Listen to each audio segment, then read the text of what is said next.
Hello, Prashant sir.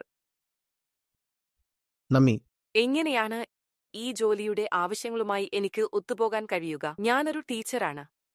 അവിടെ എന്നോടൊരു ഗവേഷകയാകാനും രചയിതാവാകാനും സബ്ജക്റ്റിൽ ഒരു വിദഗ്ധയാകാനുമൊക്കെയാണ് അവർ പറയുന്നത്.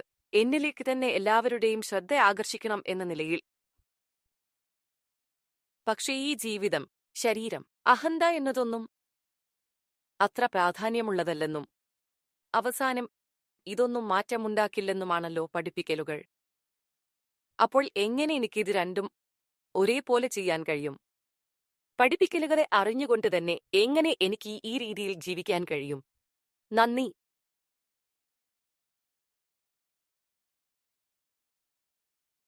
ഇവിടെ കാര്യങ്ങളെ കാണുന്ന രീതി അല്പം വ്യത്യസ്തമാണ്.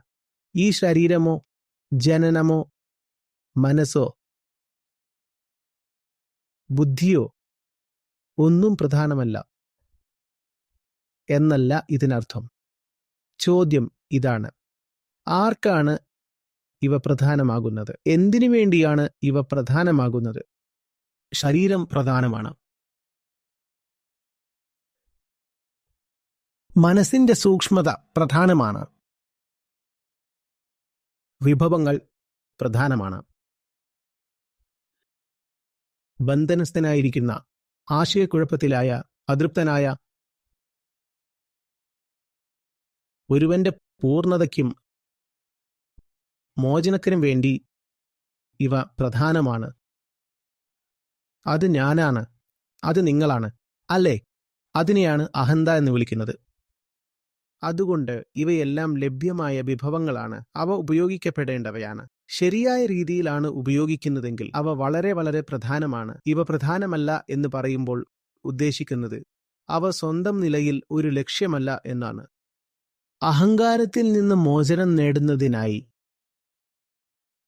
ശരീരം ഉപയോഗിക്കുന്നില്ലെങ്കിൽ ഈ പ്രത്യേക വിഭവത്തിനായി ചെലവഴിക്കുന്ന എല്ലാ സമയവും മറ്റ് വിഭവങ്ങളും നിങ്ങളുടെ കൈവശമുള്ളതിൻ്റെ പാഴാക്കലാണ്. ഓർക്കുക, മനുഷ്യന്റെ അവസ്ഥയാണ് ഇവിടുത്തെ കേന്ദ്ര പ്രശ്നം. ആ അവസ്ഥയാണ് നമ്മുടെ മൊത്തത്തിലുള്ള വീക്ഷണം തീരുമാനിക്കുന്നത്. ദുഃഖത്തിന്റെ സാക്ഷാത്കാരത്തിൽ നിന്നാണ് മുഴുവൻ തത്വചിന്തയും ഉടലെടുക്കുന്നത്. അതിനാൽ ദുഃഖം പാഴാക്കലാണെന്ന് മനസ്സിലാക്കാൻ ശ്രമിക്കാത്തതെല്ലാം പാഴാക്കലിന്റെ നിർവചനമാണ്. അതാണ് പാഴാക്കലിന്റെ നിർവചനം. ശരിയല്ലേ? എനിക്ക് സുഖമില്ല, എനിക്ക് സമാധാനമില്ല. ആ തോന്നൽ, ആ അസ്വസ്ഥത എന്നെ നിരന്തരം അലട്ടിക്കൊണ്ടിരിക്കുകയാണ്. ഉള്ളിൽ എനിക്ക് സുഖമില്ല. എന്നിട്ട് ഞാൻ പറയുകയാണ്, എനിക്കൊരു ഫുട്ബോൾ മാച്ച് കാണണം, അല്ലെങ്കിൽ ആരോടെങ്കിലും കുശലം പറയണം എന്ന്. അതിനെയാണ് പാഴാക്കൽ എന്ന് വിളിക്കുന്നത്.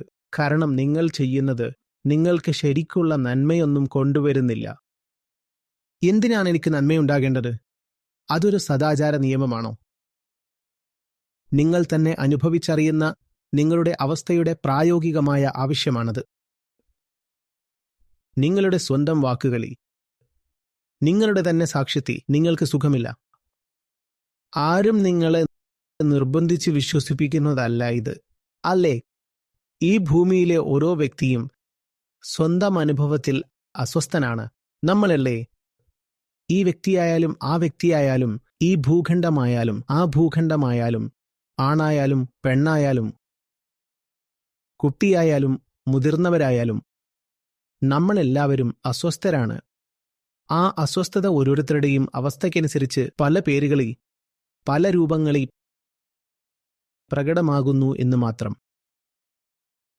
അതുകൊണ്ട് ആ അസ്വസ്ഥത പരിഹരിക്കാൻ ഉപയോഗിക്കാത്തതെന്തുമാണ്? നേരെ മറിച്ച് ആ അസ്വസ്ഥത പരിഹരിക്കാൻ നിങ്ങൾ എന്ത് ചെയ്യുന്നു എന്നത് പ്രശ്നമല്ല. അതിൽ നിങ്ങൾ വിജയിക്കുന്നുണ്ടോ എന്നതാണ് പ്രധാനം. ഈ അർത്ഥത്തിൽ പറഞ്ഞാൽ വിജയത്തേക്കാൾ വലുതായി ഒന്നുമില്ല. അതായത് ചെയ്യേണ്ടതും ചെയ്യരുതാത്തതും ഒന്നുമില്ല. ഒരു ഉദാഹരണത്തിനും വെയിറ്റേജിനും ഇവിടെ കേവലമായ പ്രാധാന്യമില്ല.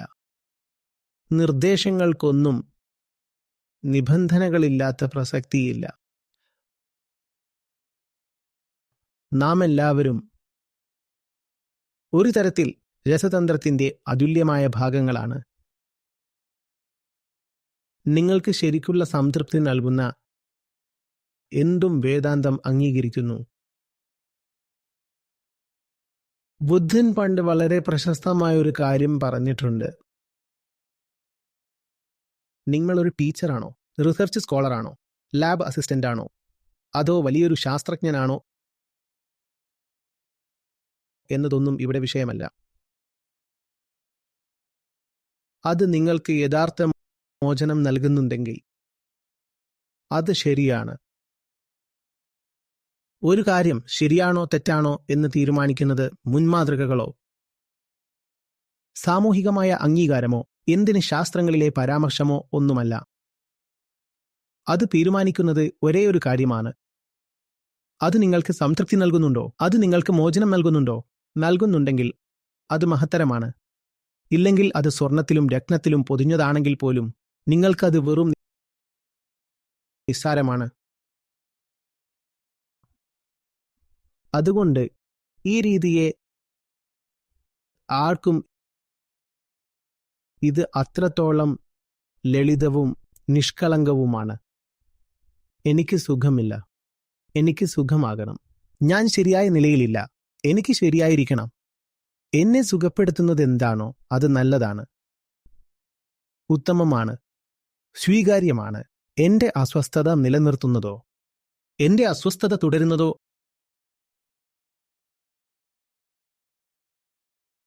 അതിനെ വഷളാക്കുന്നതോ ആയ എന്തും പാഴാക്കലാണ്.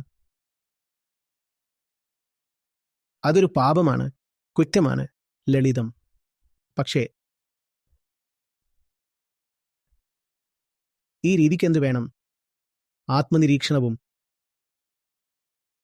അങ്ങേയറ്റത്തെ സത്യസന്ധതയും വേണം. കാരണം സൗകര്യം ഇവിടെ മുൻതൂക്കം നേടിയേക്കാം. നിങ്ങൾ എന്നോട് പറയുകയാണ്, സർ, നിങ്ങൾക്ക് സുഖമില്ല, അതുകൊണ്ട് സുഖം നൽകുന്ന എന്ത് ചെയ്താലും അത് മഹത്തരമാണ് എന്ന്. അപ്പോൾ ഞാൻ ആദ്യം ആഗ്രഹിക്കുക എനിക്ക് ശീലമുള്ള, എനിക്ക് സൗകര്യപ്രദമായി തോന്നുന്ന കാര്യങ്ങൾ ചെയ്യാനായിരിക്കും. പ്രത്യേകിച്ച് അവ എനിക്ക് കൂടുതൽ സന്തോഷം നൽകുന്നുണ്ടെങ്കിൽ. എന്നിട്ട് ഞാൻ പറയാൻ ശ്രമിക്കും, അല്ല, ഇതൊക്കെ എനിക്ക് സന്തോഷം മാത്രമല്ല സംതൃപ്തിയും നൽകുന്നുണ്ട് എന്ന്. അതൊരു വലിയ കള്ളത്തരമായിരിക്കും. പക്ഷേ അങ്ങനെ സംഭവിക്കാൻ സാധ്യതയുണ്ട്. അതുകൊണ്ട് ഈ രീതിക്ക് കർക്കശമായ ആന്തരിക സത്യസന്ധത വേണം, അല്ലെങ്കിൽ അങ്ങേയറ്റത്തെ തിരിച്ചറിവ് വേണം. സ്വന്തം അവസ്ഥയോടുള്ള ഒരു തരം കടുത്ത കലഹം തന്നെ വേണം. എങ്കിലേ നമുക്ക് സത്യസന്ധരായിരിക്കാൻ പറ്റൂ. അങ്ങനെ ഒരാൾക്ക് സത്യസന്ധതയില്ലായ്മ സഹിക്കാൻ കഴിയില്ല. അല്ലെങ്കിൽ വേദാന്തത്തിൽ ഏറ്റവും വലിയ റിസ്ക് ഈ കള്ളത്തരമാണ്. കാരണം നിങ്ങൾ ചെയ്യുന്നത് ശരിയാണോ എന്ന് പരിശോധിക്കാൻ പുറത്താരുമില്ല. നിങ്ങൾ തന്നെയാണ് നിങ്ങളുടെ വിധികർത്താവ്. ഞാൻ തന്നെ എന്റെ വിധികർത്താവാകുമ്പോൾ ഞാൻ എനിക്ക് അനുകൂലമായി ചിന്തിക്കാൻ സാധ്യത കൂടുതലാണ്. എന്തായാലും വേദാന്തം എന്നാൽ പൂർണ്ണമായ സ്വാതന്ത്ര്യമാണ്. തെരഞ്ഞെടുപ്പിനാണ് വേദാന്തത്തിൽ പ്രാധാന്യം. നിങ്ങൾ എവിടെയാണ് എന്നതോ നിങ്ങളുടെ പ്രായമോ അനുഭവമോ അറിവോ ഒന്നും ഇവിടെ വിഷയമല്ല. നിങ്ങൾക്ക് മോചനം നേടാൻ എന്താണോ വേണ്ടത് അത് ചെയ്യാൻ നിങ്ങൾ സ്വതന്ത്രനാണ്. നിങ്ങളോടും ഈ പ്രപഞ്ചത്തോടും നിങ്ങൾക്കുള്ള ഒരേയൊരു ഉത്തരവാദിത്തം അതാണ്.